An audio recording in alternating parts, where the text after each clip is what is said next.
ముందుగా ఆయన బయోగ్రఫీ కొద్దిగా క్లుప్తంగా చెప్పి తర్వాత ఎందుకంటే అది అర్థమైతే ఇది అర్థమవుతుంది మనకి. ఓకే. సో, ఆయన ఎట్లా ఎదిగాడు? ఆయన బ్యాక్‌గ్రౌండ్ ఏంటి?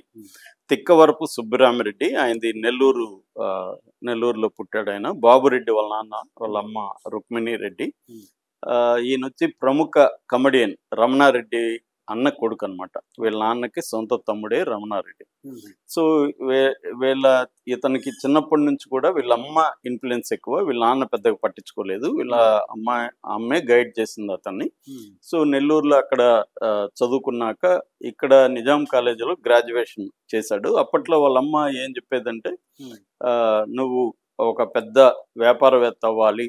సంఘంలో మన కుటుంబాలలో మంచి పేరు తెచ్చుకోవాలి" అని ఇతనికి పదే పదే చెప్పేది అని చెప్పాడు. దాని ఇన్‌ఫ్లూయెన్స్ కూడా ఇతని మీద బలంగా ఉంది. హ్మ్. ఇక్కడ నిజాం కాలేజీలో ఉన్నప్పుడు ఆయన రాజకీయాల్లో చాలా యాక్టివ్‌గా ఉండేవాడు. జైపాల్ రెడ్డి హాస్టల్ మేట్ ఈయన. వీళ్ళిద్దరూ కలిసి హ్మ్. సినిమాలకెళ్ళడం అలాగ కూడా చేసేవాళ్ళు. అలాగే ఈయన స్టూడెంట్ లీడర్‌గా ఉండి యూనియన్‌కి కూడా ప్రెసిడెంట్‌గా కూడా ఎన్నికయ్యాడు. ఓకే. అప్పుడే ఈయనకి రాజకీయాల మీద ఇంట్రెస్ట్ కలిగింది. రాజకీయాల్లోకి వెళ్దాం అని అనుకున్నప్పుడు వాళ్ళ అమ్మాయి ఆపి, హ్మ్.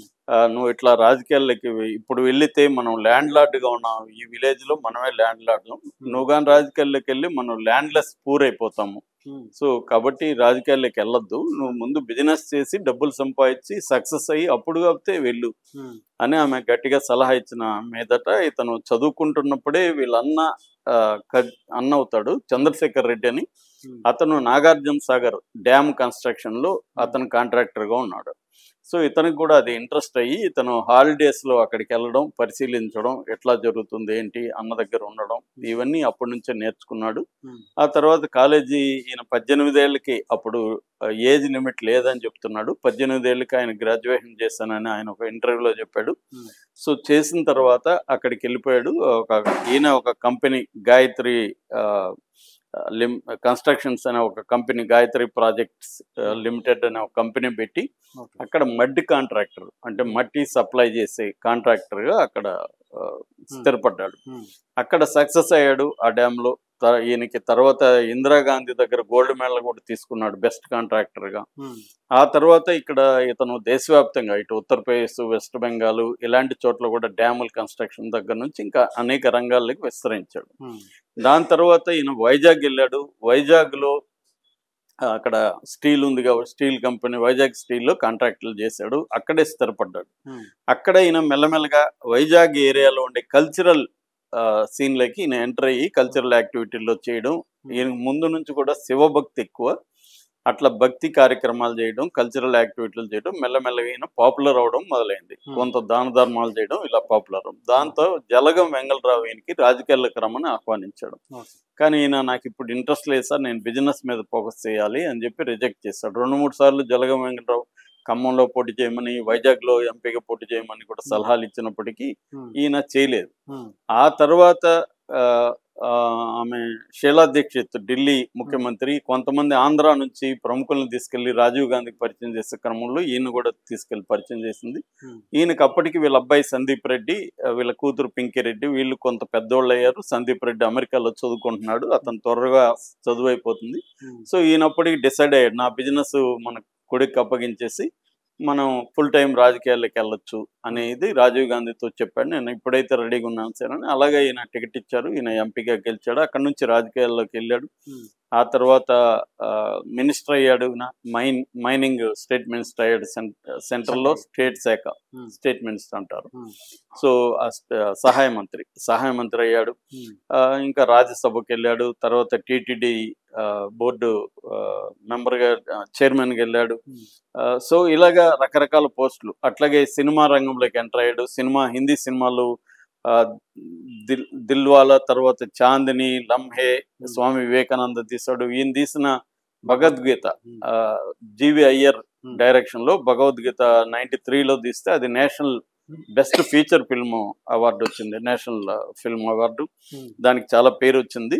సో, వీళ్ళ దగ్గర బంధువు ఆహ్, ఆయన పట్టాభి రామరెడ్డి, ఆయన్ని పట్టాభి అంటారు. ఆయన కూడా పెద్ద డైరెక్టర్. ముఖ్యంగా కన్నడలో ఆయన చాలా సినిమాలు చేశారు. సంస్కార ఇట్లా అంటే ఒక ఆర్ట్ సినిమాకి సౌత్ ఇండియాలో ఆయన ఫాదర్ అని చెప్పొచ్చు పట్టాభి. సో ఆయన పోయిటరీ కూడా పట్టాభి రచనలని ఈ మధ్యనే మనస్ ఫౌండేషన్ కంప్లీట్ వర్క్స్ కూడా తీసుకొచ్చింది పట్టాభి. ఆయన పోయిటరీలో కూడా చాలా రాడికల్ పోయిటరీ రాసిన వ్యక్తి అనమాట. సో ఆయన కూడా ఈయనకి దగ్గర బంధువు. అలాగా సినిమాలు హిందీ సినిమాల్లో చేసి తెలుగులో కూడా ఆయన జీవన పోరాటం, త్రిమూర్తులు, స్టేట్ రౌడీ, సూర్య ఐపీఎస్, గ్యాంగ్స్టరు, వంశోద్ధారకుడు ఇలాంటి సినిమాలు ఈయన తెలుగులో కూడా తీశాడు. అక్కడ నుంచి ఈయన కళాబంధు బిరుదు వచ్చింది. సినిమా వాళ్ళకి అందరికి పార్టీలు ఇవ్వడం, పెద్ద పెద్ద పార్టీలు. అమితాబ్ దగ్గర నుంచి ఇటు నేషనల్ లెవెల్ ఆల్ ఆయన కూతురు పింకిరెడ్డి పెళ్లికి హూ ఈజ్ హూ అని చెప్పొచ్చు. అంటే ఆల్ ఇండస్ట్రీస్ లో ఉండేవాళ్ళు వచ్చారు. ఆయన ఏ పార్టీ ఇచ్చినా అందరికి ముందే ఇన్విటేషన్ తో పాటు టికెట్లు కూడా పంపిస్తాడు, ఫ్లైట్ టికెట్లు. నాకు ఒకప్పుడు ఒక టాప్ కమెడియన్ ఒకసారి నేను కలిసినప్పుడు అప్పుడే ఆయనకి ఇన్విటేషన్ వచ్చింది. ఆయన లోపల చూసి టికెట్ కూడా ఉంది. నిజానికి ఆయనకు పోవాలని ఇంట్రెస్ట్ లేదు, కానీ టికెట్ పెట్టేశాడు.